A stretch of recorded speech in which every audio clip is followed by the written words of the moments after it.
सूरत station है।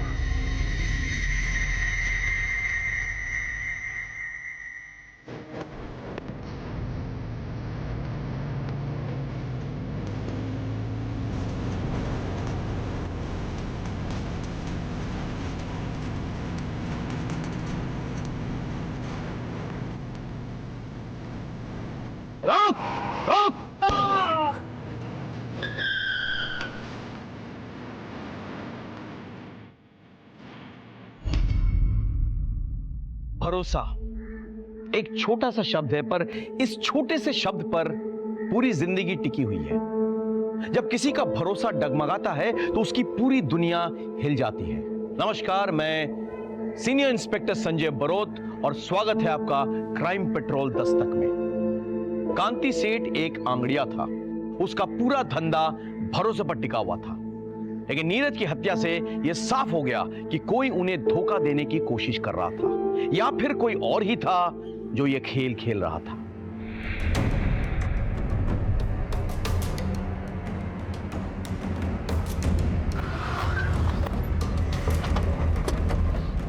Sir, 2 गोली मारी गई है। ऑटो वाला फरार है। हमने आसपास पूछताछ की है, लेकिन ना कोई आई विटनेस। एक गोली कंधे पे लगी है और दूसरी गोली छाती पे। वेट सर, इसका मतलब हमला करने वाला इसे जान से ही मारना चाहता था। किसका फोन बज रहा है? चक्कर हाँ, स्पीकर पे डाल। हाँ नीरज, अरे क्या छे तू, फोन क्यों नहीं उठा रहा है? हेलो, कौन बोल रहे हैं? तमें कौन? मैं सीनियर इंस्पेक्टर संजय बरोत बोल रहा हूं। देखिए, मैं नीरज का सेठ बोल रहा हूँ। वो मेरे पास आंगड़िया में काम करता है। वो डिलीवरी के लिए लेके निकला है मुंबई के लिए। अभी किधर है वो? आई एम सॉरी, उसका खून हो चुका है। खून? नीरज किसके साथ निकला था? वो अकेले अकेले निकला था साहब, रिक्शा लेके। ठीक है, आप एक काम कीजिए, आप भगवती नगर पुलिस स्टेशन आ जाइए फौरन। શું થયું? नीरज का किसी ने खून कर दिया।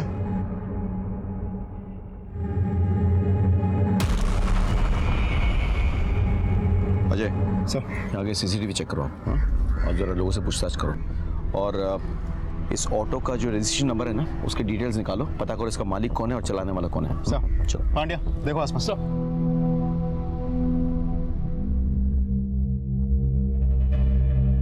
खोलो।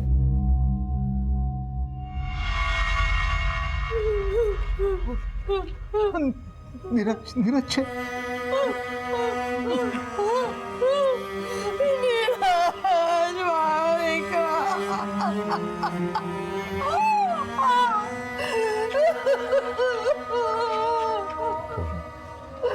ऐसी बात करनी चाहिए।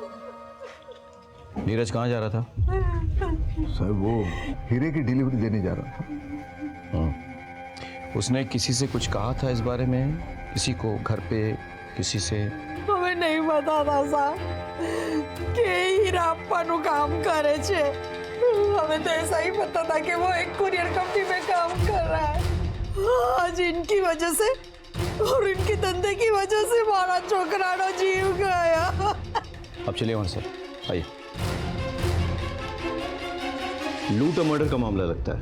किस किस को पता था कि नीरज के पास हीरे हैं? बीजू तो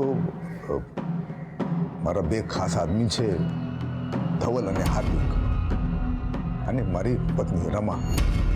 अंगाड़ियाનો बिजनेस છે, वो तो उसी के नाम से चलता है, तो उसको तो सब पता रहता है।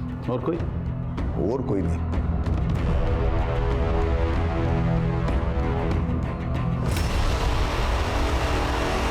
नहीं सर, हमने किसी को नहीं बताया। हमें શું કામ કોઈને बताविए? नहीं सर, कोई ने पण नहीं। हाँ साहब, इन लोगों ने कुछ नहीं किया। अब इतना भरोसा कैसे कर सकते हैं? अब ये हमारा धंधा जो है वो भरोसे और ईमानदारी पे ही चलता है। ये धवल भाई, हार्दिक हमारे पास बहुत सालों से काम कर रहे हैं, तो इनके ऊपर तो आंख बंद करके विश्वास करते हैं। आंख बंद करके चलने से ठोकर लग सकती है, याद रखिए। अब तो आंगड़िया बिजनेस की मालकिन है, आपको तो सब पता होगा। खबर तो बधी छे साहब, પણ માલકીન કઈ નથી. ये धंधा तो मेरे बापूजी का था. कागज में नाम जरूर है, पर कितना वर्षों थी तो मेरे पति संभाल रहे ये धंधा. मैं किसी से क्या बात करूंगी? इस सिलसिले में तो मेरी किसी से मुलाकात भी नहीं होती. वो सब ठीक है, लेकिन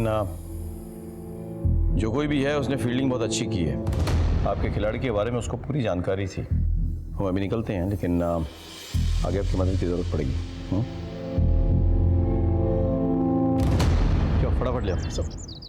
सर, जहाँ नीरज का मर्डर हुआ था वहाँ आसपास हर जगह हमने चेक किया, लेकिन कोई सीसीटीवी लगा हुआ नहीं. अजय, बहुत प्लानिंग के साथ ये लूट और मर्डर किया गया है. किसी को अच्छी तरह से पता था कि नीरज के पास वो हीरे हैं. उसका ऑटो जब किसी सुनसान जगह पे पहुंचा तो उसे गोली मारकर वो हीरे निकाल लिए. सर, ऐसा भी तो हो सकता है इन सब में वो ऑटो वाला भी शामिल हो. करेक्ट. ढूंढो उसको. उसका मिलना बहुत ज़रूरी है. सर,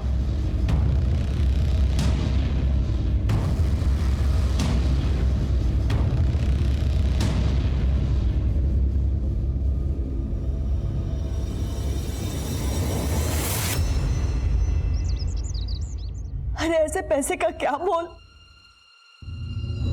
जो किसी की जान नहीं बचा सकता. हमें बस इसके बाद आप अंगड़िया का धंधा नहीं करेंगे. रमा, शू बात करो छो?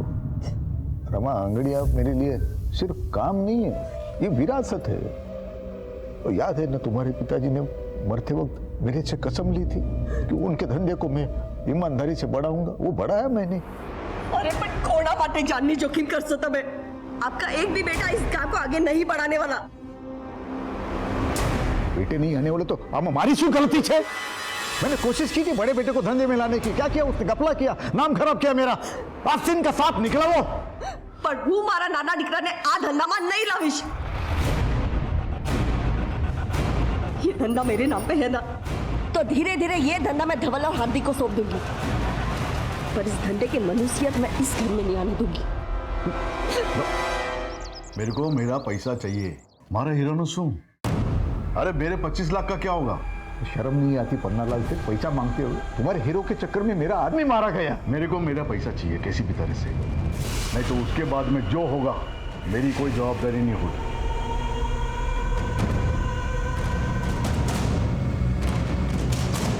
क्या नीरज के साथ किसी की दुश्मनी थी?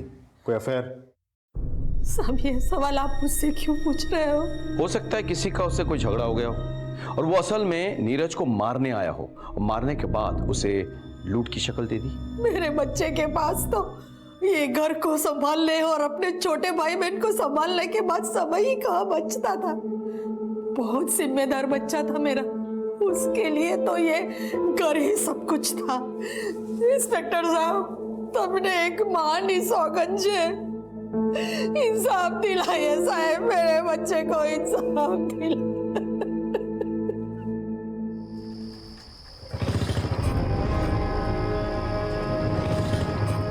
कौन है तुम लोग? ये क्या कर रहे हो?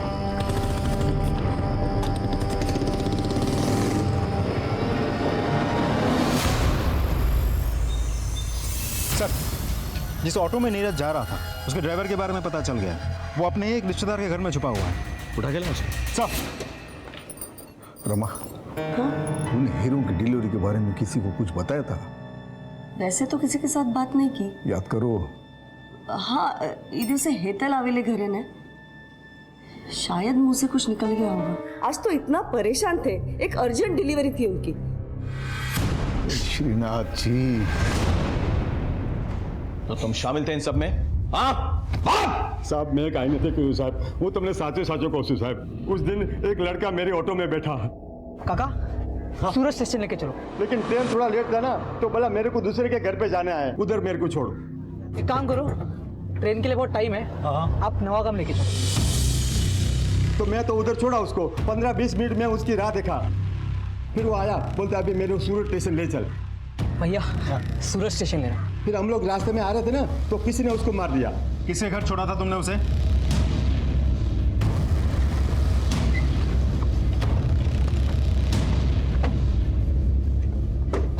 आप नीरज को जानती हैं?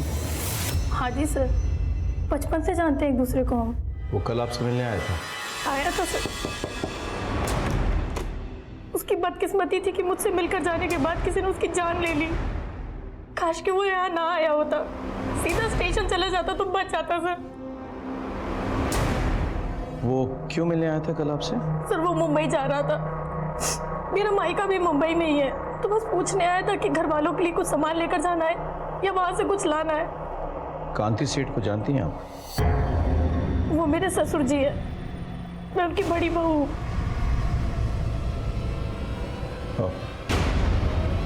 ठीक है, हम चलते हैं, कांति सेठ से मिलके आते चलो। हेतलની વાત एकदम સાચી છે સાહેબ। नीरज अपने परिवार के साथ हेतल के पड़ोस में रहता था। उन दोनों में एकदम भाई बहन का रिश्ता था। तो आप कह रहे हैं कि हेतल का इन सब से कोई लेना देना नहीं है? नहीं, साहब ऐसा नहीं है, हो भी सकता है। कैसे? हेतल का पति मेरा बेटा कल्पेश है। आप अपने बड़े बेटे कल्पेश पर खून का इल्जाम लगा रहे हैं, कोई खास वजह? सूखी दू पापा मैं सारा कैश लेकर जा रहा था। बाप का नाम मिट्टी में मिलाना चाहता है तू? आज से तारा हमारा रिश्ता खत्म।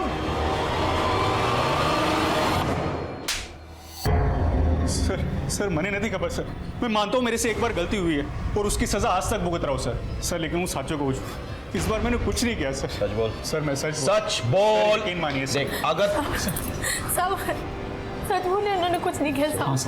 मैं झूठा सर बेहोश हो गई। सर प्लीज हॉस्पिटल ले जाओ, चल। सर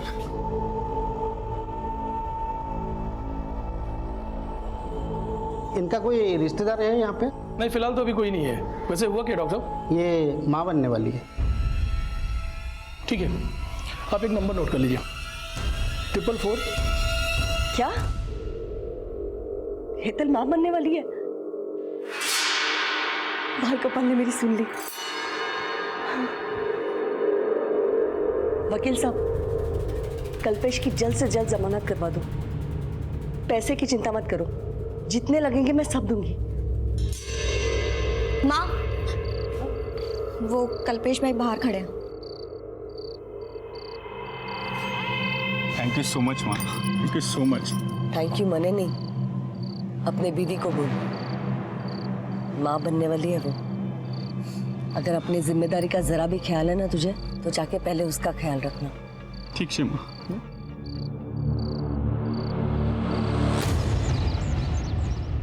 सर, फॉरेंसिक डिपार्टमेंट ने आपको नीरज मर्डर केस की डिटेल्स मेल किया है, मेल चेक कीजिए सर।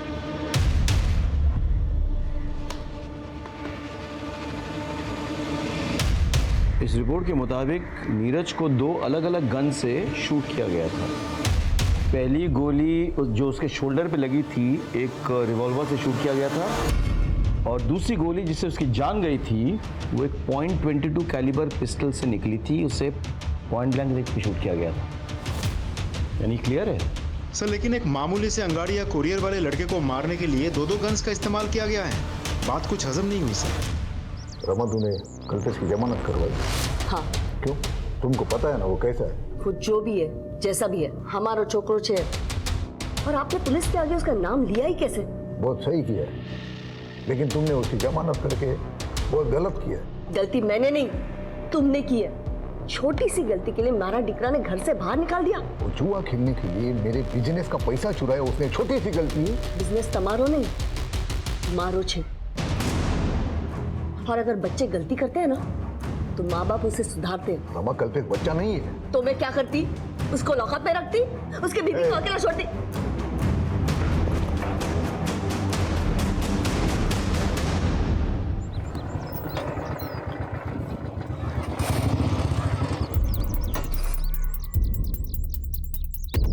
क्या सेठ, क्या समझा था? अपने बाप का पैसा हजम कर जाएगा? पन्नालाल सेठ का पैसा वापस कर। ये देख, तेरी बेटी का दुपट्टा। अभी तो ये दुपट्टा उतारा है, अगर पन्नालाल सेठ का पैसा वापस नहीं दिया ना, तो अगली बार कुर्ता उतारूंगा, समझा?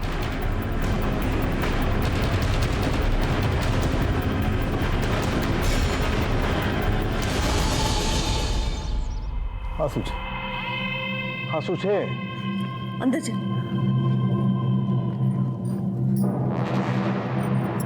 उसको कहूँ छू, उसको सारे पैसे दे दो ना, झंझट खत्म हो जाएगी। आखिर अपने बेटी का सवाल है। ये पन्नालाल की धमकियों से डर के मैं अपने धंधे के उसूल नहीं बदलूंगा, कभी नहीं।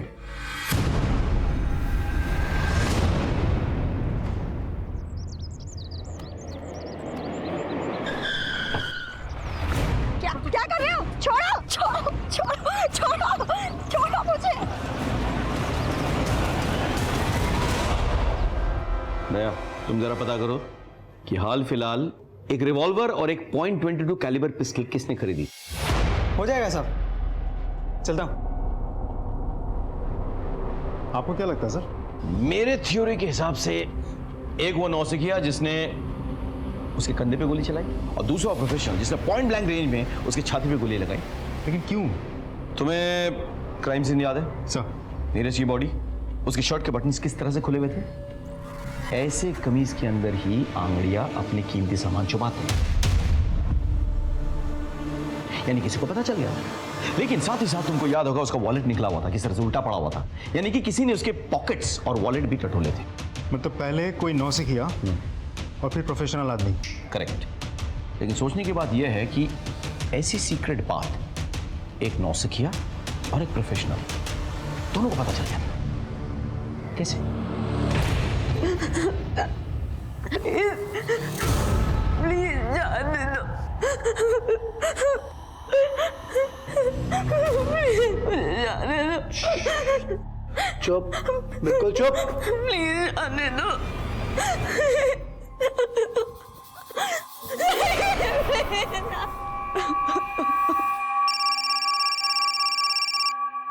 सुगांधी सेठ, तेरे को क्या लगा मैं सिर्फ भौंकने वाला कुत्ता हूँ? अरे पन्नालाल सेठ नाम है मेरा। मैं भौंकता भी हूँ और काटता भी हूँ। अगर तूने मेरे पैसे नहीं दिए ना तो ये सिर्फ ट्रेलर था, मैं तुझे पूरा पिक्चर बना के दूंगा, समझा क्या? हेलो, सुदेव, पन्नालाल सेठ की इतनी हिम्मत? मैं भी पुलिस को फोन करता हूँ। सामने हमारी बात बस करो, उसे पैसे चाहिए ना, आप ही दो इन्हें पैसा।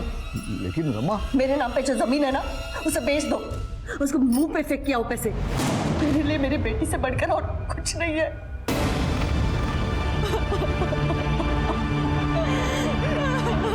अक्सर लड़कियों के साथ हुए मोलेस्टेशन, छेड़खानी, यहां तक कि बलात्कार जैसे संगीन अपराध में भी लोग पुलिस तक नहीं आते। यह सरासर गलत है।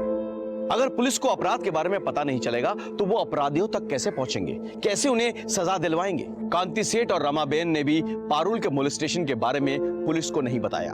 उधर नीरज के मर्डर केस में किसी के खिलाफ हमें कोई सबूत नहीं मिल रहा था। हम इन्हीं चीजों में उलझे हुए थे कि अचानक कुछ ऐसा घटा जिसने इस केस की दिशा पलट दी।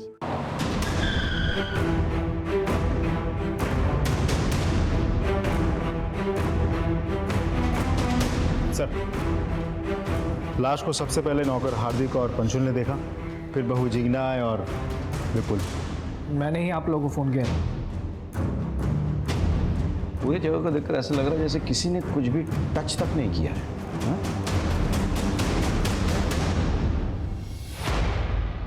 मौत तो गला दबाने से हुई है। और घर पे कोई फोर्स एंट्री भी नहीं हुई सर। यानी कि जो भी आया था वो पहचान वाला था, तभी दरवाजा खोला गया था। घर में कुछ मिसिंग है? जी सर, 15 लाख रुपए। 15 लाख कैश? घर में क्या कर रहा था? जी वो बाबूजी ने किसी को डिलीवरी देने के लिए रखवाए थे। एक काम करो जी सर, आस पड़ोस से पता करो, किसी ने किसी को यहाँ आते हुए देखा था या नहीं? सर, आपने कुछ सुना? जी नहीं, दोपहर में तो यहाँ पे सन्नाटा छाया रहता है। कई लोग सत्संग में चले जाते हैं और बाकी बच्चे लोग सोए रहते हैं। आपने लड़ाई झगड़ा या कोई चीखने की आवाज़ सुनी? नहीं साहब, हमने कोई आवाज़ नहीं सुनी।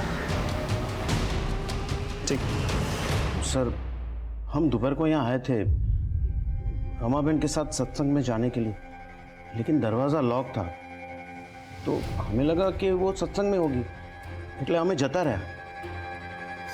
पारुल कहाँ है? बाबूजी और पारुल अहमदाबाद गए हैं। एक बात बताइए, ये हार्दिक और पंचुल पे आपको कोई संदेह है? मतलब ये दोनों भी तो मर्डर कर सकते हैं ना? नहीं नहीं साहब, आ बंदे तो भरोसा ना मानसो छे। भरोसे वाला हाथ ही सबसे पहले पीठ में छुरा भोगता है। अजय, इन दोनों को थाने ले आओ और पोस्टमार्टम के बाद बॉडी सौंप दो फैमिली को। साहब, गांधी सेठ कल देर रात तक ऑफिस में ही थे। ये राहु काल शुरू हुआ तो नहीं इतला माटे, पर फिर आज मुंबई में 15 लाख रुपए भिजवाने थे, तो पैसा लेकर सेठ घर पे चले गए क्योंकि दुकान में नहीं रख सकते ना, और हम भी साथ में थे साहब। रमा 15 लाख से तो कबाड़ में रख देना और तुम लोग कल दोपहर के बाद आ जाना। कल सुबह मैं अहमदाबाद जा रहा हूँ डिलीवरी के लिए, तो शाम तक लौटूंगा। कल 11 से 3 बजे तक राहु काल है, तो उसके बाद आ जाना और ये कैश लेके जाना। जी बाबूजी। ठीक है बाबूजी। जय श्री कृष्ण। जय श्री कृष्ण। और फिर हम जब 2:15 बजे घर पहुंचे तो तुम दोनों के मुताबिक कांति सेठ अपनी बेटी पारू को लेकर अहमदाबाद गए डिलीवरी के लिए। हाँ, अबे ये अंगड़िया कब से अपनी बेटी को लेकर जाने लगा डिलीवरी के लिए, बताना। तकलीफ हो रही है क्या?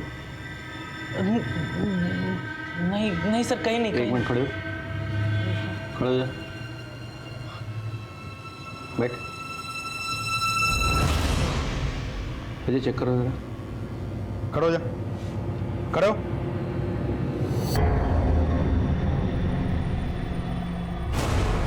क्या है ये? सर, ये कहाँ से है? सर गांधी सेठ ने दिया था। बाबूजी, बंदूक? खबर से मने अपने धंधे में आज तक हमने गन वन कभी रखा नहीं था, लेकिन तुमने देखा ना नीरज के साथ क्या हो गया। सेठ ने दिया था? सच में सर? हाँ, इलीगल आर्म्स लेके घूमते हो? हो सकता है 15 लाख की लालच में रमा बहन की हत्या तुम दोनों ने की हो। नहीं सर, हमने। अजय, बंदूक जब्त करो, ठीक से पूछताछ करो। सर कुछ नहीं किया।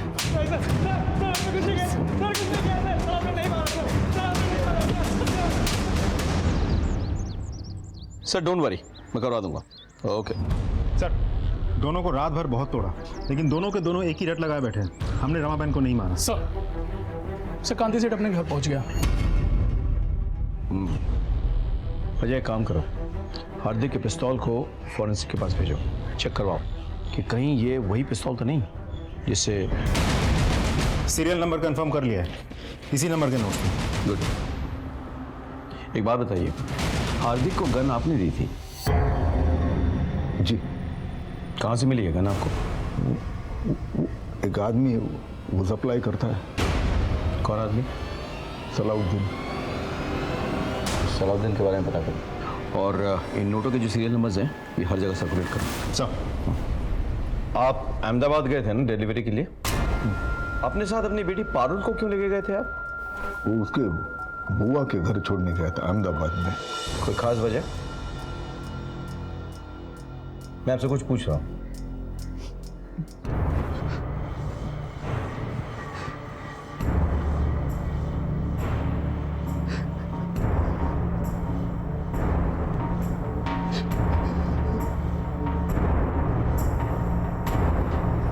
नहीं साहब, नहीं साहब। बस इधर निकाल। वो कांति सेठ मेरा पैसा नहीं दे रहा था साहब, तो वो तो डरावा माटे थोड़ा। और उसके बाद तूने रमा बहन को मार डाला? नहीं साहब, नहीं, मैंने रमा बहन को नहीं मारा साहब। नहीं मारा तूने? नहीं मारा। इसकी इतनी धुलाई करो कि इसके मन का मैल धुल जाए। बस। नहीं साहब, नहीं, छोड़ दो साहब। सर, हमने सलाउद्दीन के अड्डे पर छापा मारा, लेकिन वो फरार है। अड्डे पर कोई नहीं मिला सर।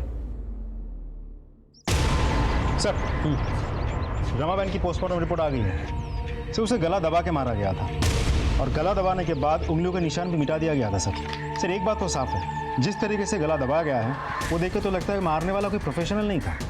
रमा बहन नॉर्मली रोज दोपहर 12:30 बजे सत्संग के लिए जाती थी, और लगभग उसी वक्त उनकी छोटी बहू जिग्ना टिफिन लेकर अपने पति की दुकान जाती थी। जी सर, मैं उस दिन भी करीब 12:30 बजे निकली थी, लेकिन मम्मी जी किसी का इंतजार कर रही थी, शायद पंशुल और हार्दिक का। तो आप पहले से जानती थी कि कोई पैसा लेने आने वाला है? नहीं सर, मने नहीं खबर। मुझे तो अभी पता चला जब ये सारी बातें सुनी। मम्मी जी ने भी मुझे कुछ नहीं बताया था। मैं माँ के बगैर क्या करूंगा? हर कदम पर माँ ने मेरा साथ दिया था। माँ ने मेरे लिए नया टिफिन खरीद के उसमें मेरी पसंद के छोले बना कर दिए थे। किसने सोचा था कि वो आखिरी बार। सर कुछ समझ में नहीं आ रहा है कि दोनों केसेस एक दूसरे से जुड़े हुए भी हो सकते हैं, अलग अलग भी। अलग अलग हो सकते हैं लेकिन मोटिव एक ही है, पैसा। पहले वाले केस में भी एक किलर नॉन प्रोफेशनल था और दूसरे में भी। तुमने घर वालों को ट्रैक किया है ना?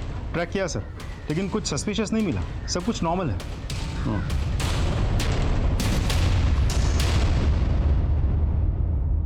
सर आपका शक सही था। हार्दिक के पास से हमें जो गन बरामद हुई थी उसी गन से पॉइंट ब्लैंक रेंज से नीरज को मारा गया था, और ये वही गोली थी जिससे नीरज की मौत हुई थी। जाके उठाकर लेकर आओ दोनों को सर। गन दोनों कांति ने दी थी ना? हाँ साहब, पर आगन तो मैंने नीरज की हत्या के बाद खरीदी थी। सलाउद्दीन तो फरार है, पुष्टि कौन करेगा? क्यों खरीदी थी ये गन? साहब वो नीरज की हत्या के बाद वो मन में डर बैठ गया था, इसलिए। ठीक है, अभी आप जा सकते हैं, लेकिन हम आप पे नजर रखेंगे। भागने की कोशिश मत कीजिएगा। जी सर।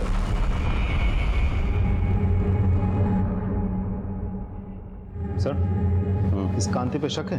अजय, हमारे प्रोफेशन में शक करना कोई गुनाह नहीं है, बल्कि शक ना करना गुनाह है। कई बार जिस पे हमें शक ना हो वो असली अपराधी साबित हो चुका है। सर पन्नालाल का वकील हाईकोर्ट से बेल पेपर लेकर के आया।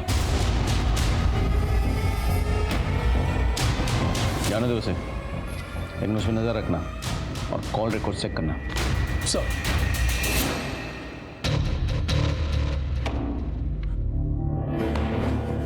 क्या भाई कल्पेश, आज तो बहुत पैसे आ गए तेरे पास। नहीं साहब। लेके चलो इसको।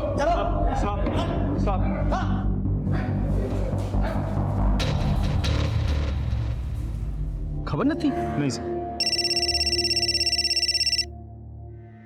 हाँ बोलो। सर हमने एक जुए के अड्डे पर छापा मारा है। यहाँ पर हमें उसी सीरीज के नोट्स मिले हैं जो कांति सेठ के घर से गायब हुए थे। सारे जुआरी पकड़े गए? Yes sir. सबको उठा के ले आओ और अड्डे के मालिक को भी ले आओ। ठीक है सर।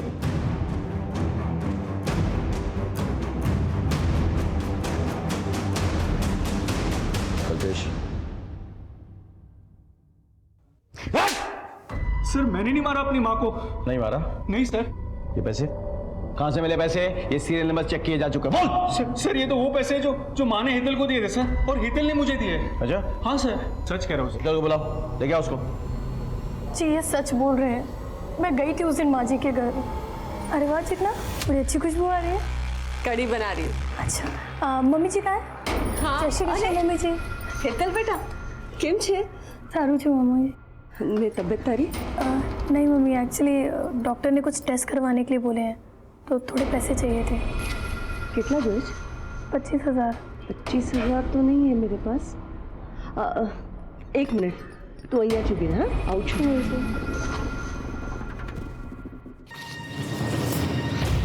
25,000। थैंक यू मम्मी जी। तेरे बापूजी ने 15 लाख रखवाए थे मेरे पास डिलीवरी के लिए, उसमें से निकाल के दे रही हूँ। पर मम्मी जी बापूजी को पता चला तो? अब मैं सत्संग जा रही हूँ ना, तो आती वक्त एटीएम से निकाल दूंगी और रख दूंगी इसमें। और वो पैसे लेके मैं वहाँ से चली गई। ये बात तुमने हमें पहले क्यों नहीं बताया? मैं डर गई थी सर, मुझे लगा कहीं आप लोग मुझ पर और मेरे पति पर ही शक न करने लगे। झूठ बोल के तुमने हमारा शक और गहरा कर दिया है। अब मैं बताता हूँ तुमने क्या किया और कैसे किया। घर में 15 लाख कैश है, ये तुमने अपने लालची पति को बताया। फिर इसने तुम्हारे साथ मिलकर अपनी माँ की हत्या कर डाली और वो सारे पैसे हड़प लिए। नहीं सर, मैं सच बोल रही हूँ, वो पैसे मुझे माँ जी नहीं दिए थे। हमने कुछ नहीं किया है, प्लीज सर विश्वास कीजिए। सच और झूठ का तो पता चल जाएगा। जाओ जाके इनके घर की चेकिंग करो। देखो सारा पैसा जुए में खर्च कर दिया या कुछ कैश बाकी है। जाओ।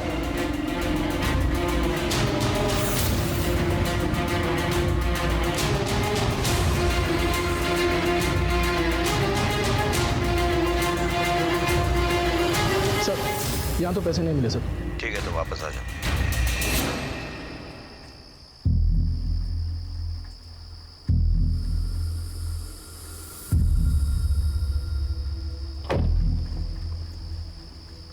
हेलो सलाउद्दीनભાઈ, આ તમારું પૈસો, હિસાબ સાફ થઈ ગયો। ઠીક। એ ભઈલા પોલીસ પકડો છે।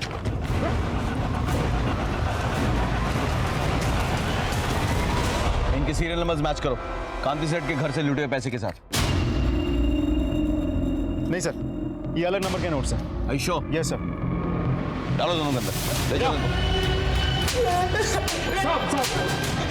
ठीक है। साहब मैंने सलाउद्दीन से 25 लाख रुपए लिए थे साहब, और अगले हफ्ते नोटबंदी हो गई साहब, तो मेरा सारा पैसा डूब गया। और ऊपर से सलाउद्दीन ये मेरे को रोज धमकी देता था, पैसा वापस दे साहब। मैं पैसा कहाँ से लाता साहब मैं पहले ही समझ गया था ये सीधे सीधे मेरा पैसा तो देंगे नहीं, तो सर हम दोनों ने मिलकर एक प्लान बनाया। अब पन्ना लाल ने कांति को 25 लाख के हीरे दिए थे, तो हम दोनों के बीच बात ये तय हुई कि जो हीरा लेने आएगा, डिलीवरी देने जाएगा, उसको हम मार देंगे, उसको लूट लेंगे और कांति सेठ से भी हर्जाना वसूल करेंगे। लेकिन जब तक हम नीरज को मारते उससे पहले ही वहाँ कोई और पहुँच गया और उसने उसको गोली मार दिया। और उसके बाद तुमने रमाबेन को मार डाला और 15 लाख रुपए ऐंठ लिया। नहीं, रमाबेन को हमने नहीं मारा साहब, 25 लाख रुपए तो रमाबेन ने हमको दिए थे। पन्नालाल सेठ, मैंने अपनी पुश्तैनी जमीन बेचने को दी है, इन्हें बिना बताए हुए। ये इसके बानू के 25 लाख हैं। मेरी बेटी को और मेरे परिवार को तंग करना बंद करो अब। झूठ बोल रहे हो तुम लोग, और पैसे की लालच में तुमने रमाबेन को मार डाला। नती सर, नती।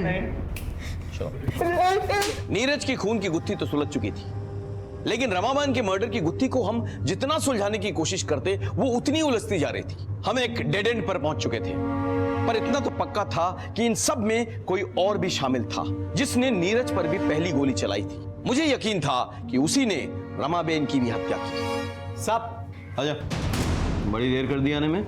आप साहब अच्छे काम में वक्त तो लगता ही है ना। कुछ पता चला? हाँ सर, जिन गन से नीरज पर गोलियां चलाई गई थी ना, उनमें से एक गन तो सलाउद्दीन के आदमी ने खरीदी थी। और दूसरी गन। सर ये सब कुछ थोड़ा अजीब नहीं लगता आपको? स्टेप बाय स्टेप चलते हैं। देखो, कांति सेठ के बयान के मुताबिक वो वारदात से पहले वाली रात अपनी बेटी पारुल के साथ अहमदाबाद गए थे डिलीवरी के लिए, और पारुल को अपने रिश्तेदार के घर छोड़ने के लिए। उनके जाने से पहले हार्दिक और पंशुल कांति सेठ के घर आए, डिलीवरी के 15 लाख रखवाने। अगले दिन 3 बजे के बाद हार्दिक और पंशुल आने वाले थे वही 15 लाख उठाने के लिए, लेकिन उनके आने से पहले रमाबेन की मौत हो चुकी। और इस बीच हेतल घर में आती है और रमाबेन से पैसे मांगती है। हाँ सर, और उस वक्त जिग्ना अपने किचन में कड़ी और चावल बना रही थी अपने पति की टिफिन के लिए। रमाबेन 15 लाख के बैग से 25,000 रुपए निकालती है और हेतल को देती है। और 2:15 बजे हार्दिक और पंशुल घर पर आए और रमा को मरा हुआ पाया। सर इस केस में कुछ तो खटक रहा है, पता नहीं क्यों ऐसा लग रहा है कि इस पहेली में कोई तो कड़ी मिसिंग है।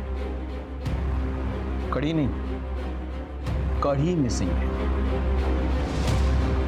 दोनों बयान पढ़ो। माँ ने मेरे लिए नया टिफिन खरीद के उसमें मेरी पसंद के छोले बना कर दिए थे। मैं गई थी उस दिन माँ जी के घर। अरे वाह चिकना, बड़ी अच्छी खुशबू आ रही है। कड़ी बना रही हूँ।